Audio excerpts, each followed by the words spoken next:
हुए, दोनों एक दूसरे पर हमला कर रहे हैं। बाइडेन की नीतियों को ट्रंप फ्लॉप बता रहे हैं। ट्रंप कह रहे हैं मैं होता तो ये नहीं होता जो आज हो रहा है।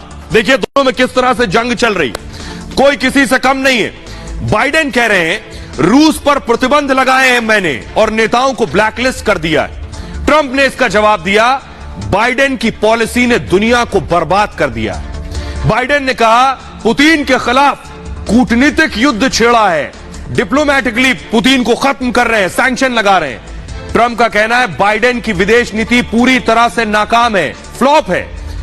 बाइडेन ने कहा यूक्रेन को हथियार दिए और आर्थिक मदद दे रहे हैं। ट्रंप ने हमला करते हुए कहा मैं सत्ता में था तो कोई आंख नहीं दिखा पाया आज तक। बाइडेन ने रूस की मदद के लिए चीन को चेतावनी दी है सीधे सीधे, और ट्रंप ने जवाब में कहा चीन ने धौंस दिखाई तो मैंने धमकाकर शांत करा दिया था चीन को। बाइडेन ने कहा दुनिया से यूक्रेन को मदद दिलाई है, ये अपनी पीठ थपथपाई। ये कहकर ट्रंप ने कहा अमेरिका का दबदबा बाइडेन शासन में खत्म हो गया है। तो शब्द बाण एक दूसरे पर चल रहे हैं दोनों के, वो आपने देखे। लेकिन देखिए जरा जुबानी जंग से अलग जंग के मैदान में क्या हो रहा है वो आपको दिखाने जा रहा हूं। आज एक अलग तस्वीर सामने है, ये देखिए एम्बियंस के साथ दिखाऊं। ये यूक्रेनी सैनिक आप देख रहे हैं, पहली बार यूक्रेनी सैनिक इतनी संख्या में बंधक बनाए गए। फुल स्क्रीन जरा इस तस्वीर को एक बार लीजिए। ये जो आप देख रहे हैं ये यूक्रेन के सैनिक हैं जिन्हें बंधक बनाया गया। ये देखिए यूक्रेनी सैनिकों को रूसी आर्मी ने बंधक बना लिया। वो तस्वीरें फुल स्क्रीन दिखाइए जरा, वो तस्वीरें कैसे बंधक बनाया गया है ये आप देख रहे हैं। ये रूसी सैनिकों को आप देख रहे हैं, ये जो है यूक्रेनी सैनिक हैं जिन्हें पहली बार रशियन आर्मी ने पकड़ा है। 67 सोल्जर्स बताए जा रहे हैं, 67 सैनिक जो यूक्रेन के हैं उन्हें देखिए किस तरह से खींच कर ले जा रहा है ये सैनिक।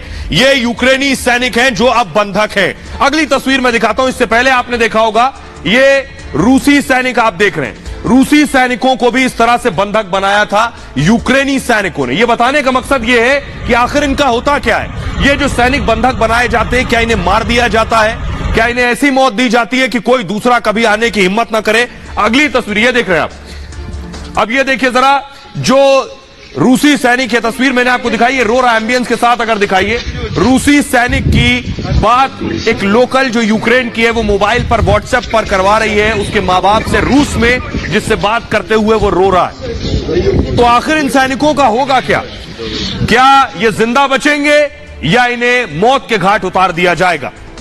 यह बहुत दिलचस्प है। रूस और यूक्रेन के बीच जंग जारी है, रोजाना दोनों देशों के सैनिक मारे जा रहे हैं।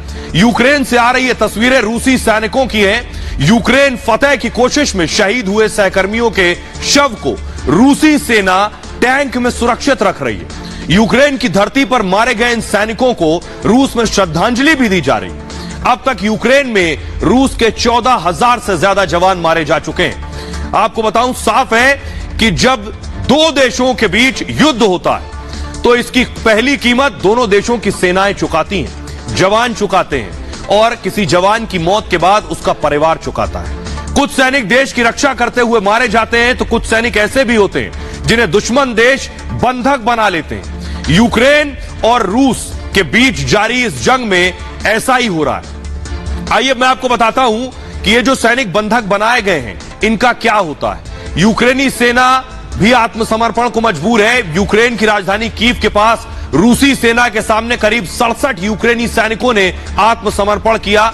जो आखिर इन युद्धबंदियों का आखिर होता क्या है ये आपको बताने जा रहा हूं। युद्ध के बाकायदा नियम होते हैं, उन नियमों को पालन करना होता है। तो इसके नियम ये है कि युद्धबंदियों के बाकायदा राइट्स होते हैं, अधिकार होते हैं। मुकदमा इनके ऊपर नहीं चल सकता। ये जो युद्धबंदी जो सैनिक हैं इन्हें सजा नहीं दी जा सकती। दूसरी बड़ी बात, इन्हें नजरबंद किया जाता है। सिर्फ मकसद यह होता है कि युद्ध में हिस्सा लेने से इन्हें रोक दिया जाए। अब ये जंग नहीं लड़ सकते, बंदूक नहीं उठा सकते, लेकिन इनके साथ मानवीय व्यवहार बहुत जरूरी है।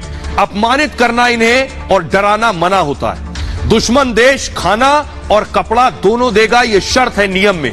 जरूरत पड़ने पर दवा भी मिलेगी। युद्ध खत्म होने के बाद इनकी रिहाई अनिवार्य हो जाती है। युद्धबंदियों को स्वदेश भेजना होता है। यह सब वियना कन्वेंशन के, जिनेवा कन्वेंशन के का हिस्सा है।